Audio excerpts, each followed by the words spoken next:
Saya ingatkan lagi teman-teman, apakah ikhlas bersama PPB? Sekali lagi, apakah ikhlas bersama PPB? Kegiatan keuangan FPI yang berindikasi melanggar peraturan perundang-undangan. Dan dengan ijazah palsu itu sungguh memalukan, memuakkan, dan menjijikkan. Intinya Bapak Jokowi di era kepemerintahan beliau hanya satu, tidak pro kepada kelompok ormas kalian.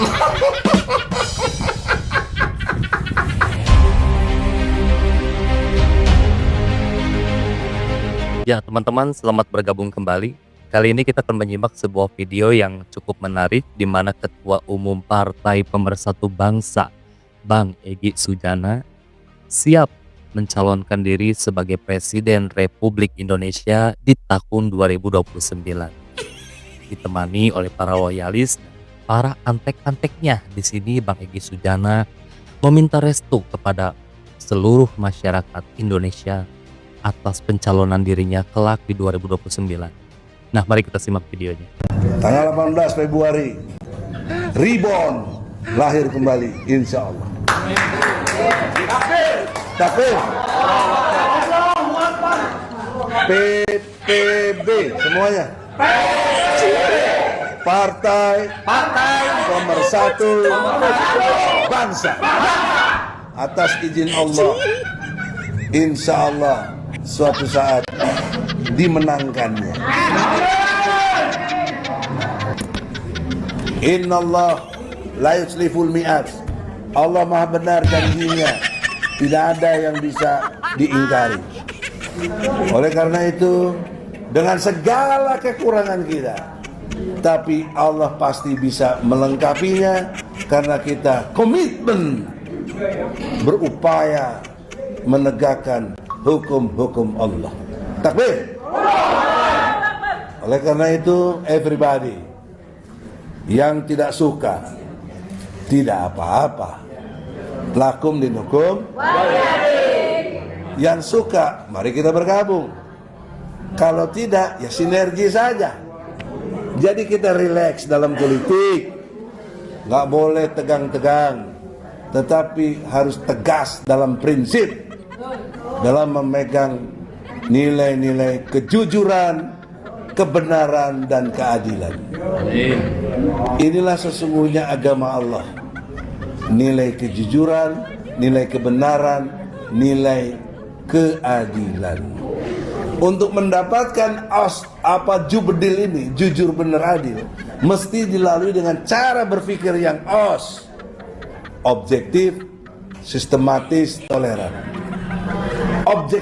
Sangat penuh keyakinan kepada Allah Subhanahu wa taala. Saya ingatkan lagi teman-teman, apakah ikhlas bersama PPB? Sekali lagi, apakah ikhlas bersama PPB? Aduh, kalau saya sih ya sebenarnya dari dulu itu teman-teman kalau memilih calon presiden itu dilihat dulu reputasinya. Ya teman-teman bisa menilai sendiri kan reputasi Bang Egy Sujana seperti apa gitu ya. Itu terserah teman-teman, mungkin barangkali teman-teman akan memilih Bang Egy nanti di 2029. Ya semoga saja harapan Bang Egy Sujana untuk maju menjadi calon presiden di 2029 terkabulkan ya. Soal yang memilih itu kita serahkan saja kepada masyarakat, masyarakat yang menilai. Nah teman-teman, kita lanjut lagi ke video selanjutnya di mana ada Ketua PPATK yang memberi kabar kepada publik bahwa rekening FPI telah dibekukan. Kenapa? Kita akan simak videonya. Kepada masyarakat, kenapa PPATK memutuskan untuk melakukan pembekuan kepada rekening FPI dan juga semua pihak yang terafiliasi dengan FPI.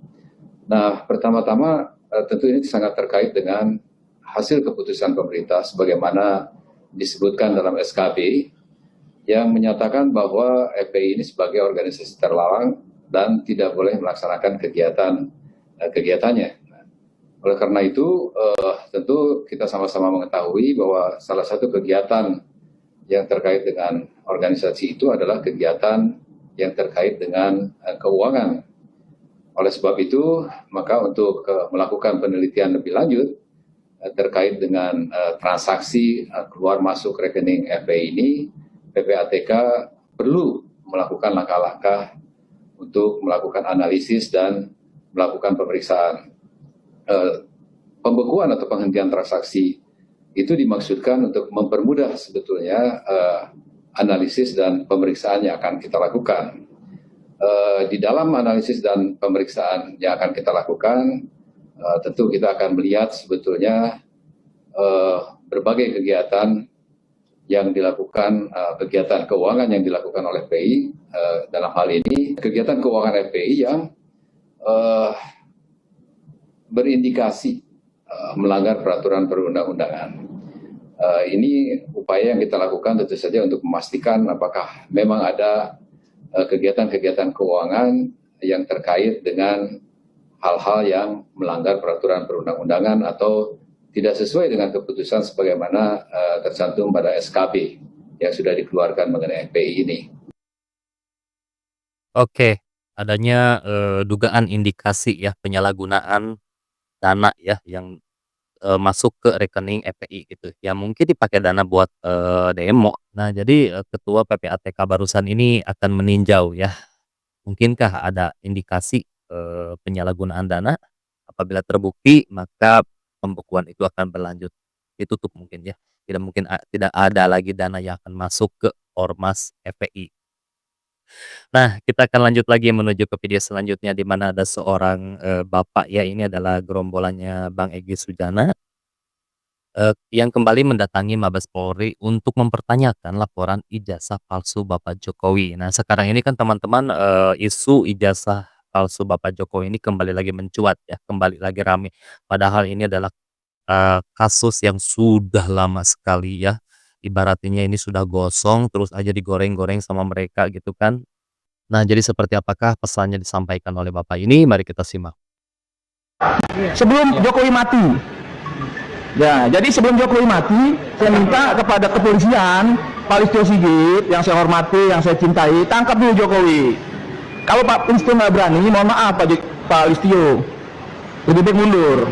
Dan kepada Pak Prabowo Subianto, ini bukan masalah kecil, ini masalah besar, masalah Indonesia, bahkan masalah dunia, yang seharusnya Pak Prabowo juga konsen, bantu kami yang di sini gitu loh. Jangan membiarkan. Pak Prabowo kan orang baik. Kalau orang baik itu harus adil.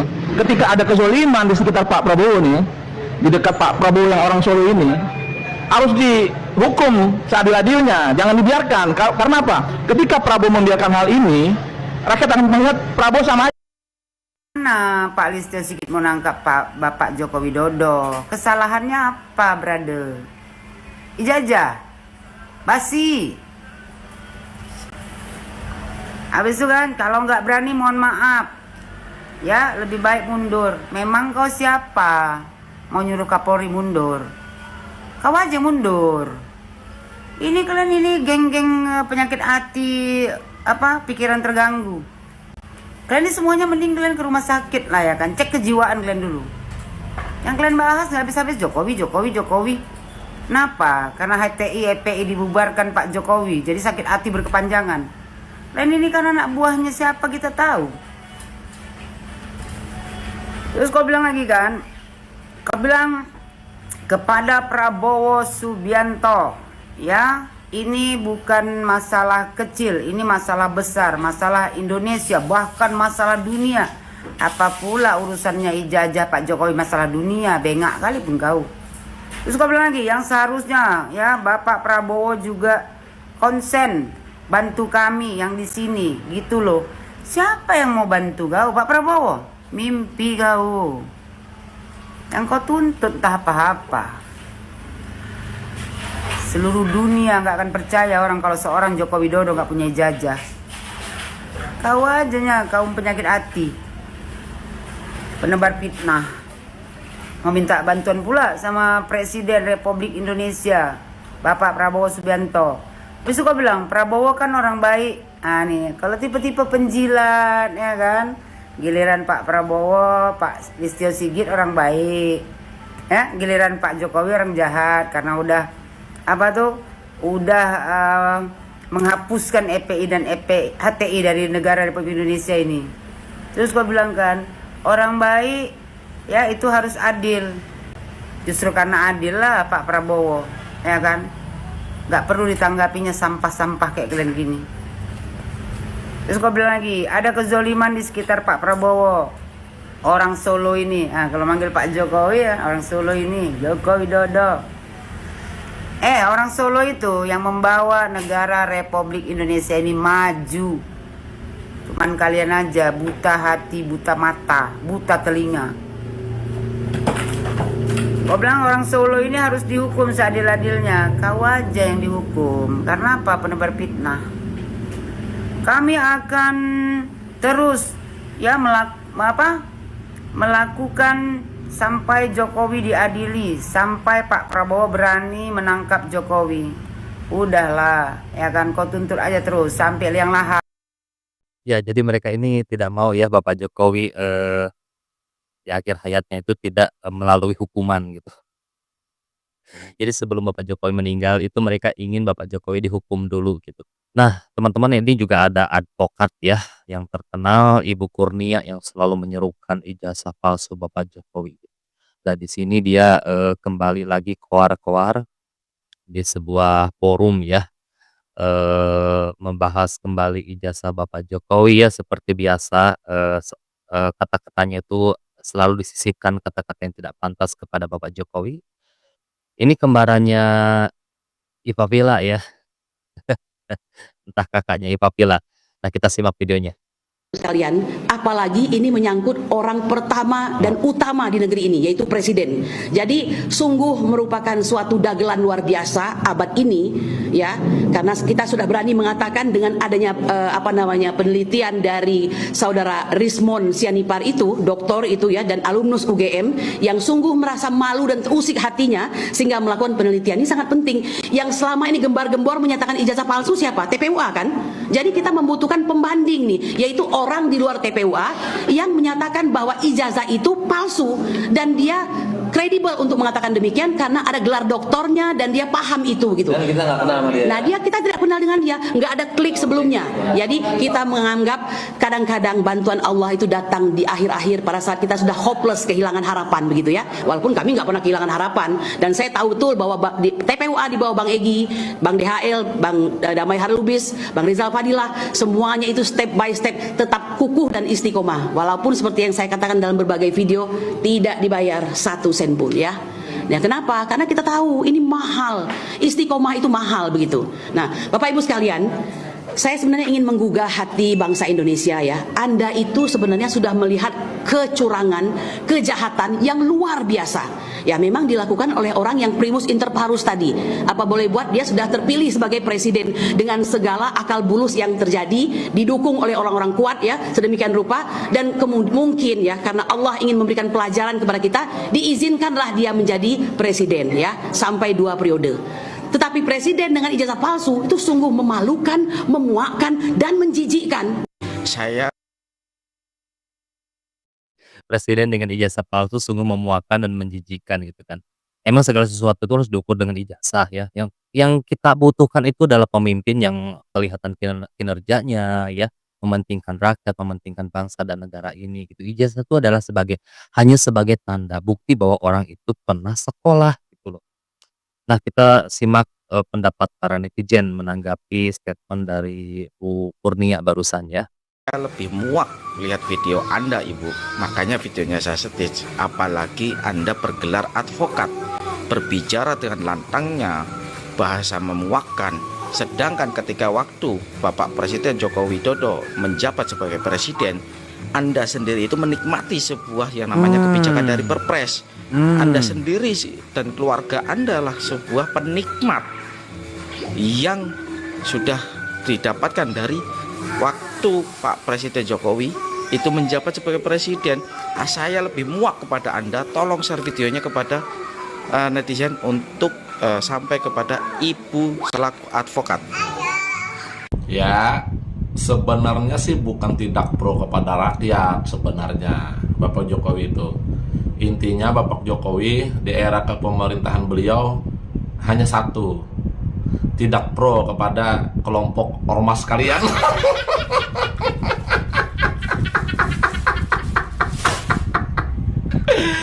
Karena Bapak Jokowi kan di era kepemerintahannya kan membubarkan ormas kalian itu yang selalu merongrong kepada uang negara.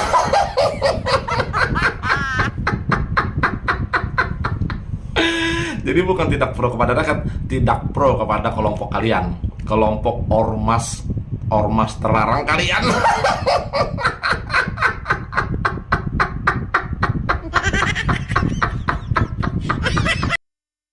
Nah, itulah teman-teman sekalian hiburan ya, karena mereka ini kadang kalau menyampaikan, narasi-narasi ya mereka-mereka yang membenci Bapak Jokowi kadang suka pengen ketawa gitu ya, lucu gitu mereka ini. Kayak ijazah aja sampai sekarang diungkit-ungkit gitu kan, padahal itu masalah yang sudah berlalu ya, dan itu pun sudah ada konfirmasi bahwa ijazah Bapak Jokowi asli ya, tapi tetap aja mereka goreng sampai gosong, sampai sekarang gitu kan. Dan di sini rata-rata mereka inilah yang, sebenarnya tergabung ya dalam ormas-ormas gitu kan, karena, kita bisa lihat juga cara mereka bicara ya selalu, menyangkutkan dengan agama gitu kan, dan di sini juga Bang Egy Sujana sebagai dedengkotnya juga, begitu mengejutkan sekali, yang berniat untuk maju di 2029 sebagai calon presiden. Aduh, kita lihat ya, rekam jejaknya kan seperti apa gitu kan. Ada yang milih kira-kira? Nah, mungkin sekian video kali ini teman-teman. Terima kasih sudah menyimak. Semoga teman-teman selalu diberi kesehatan dan rezekinya selalu diberi kelancaran. Saya pamit, sampai jumpa lagi di next video.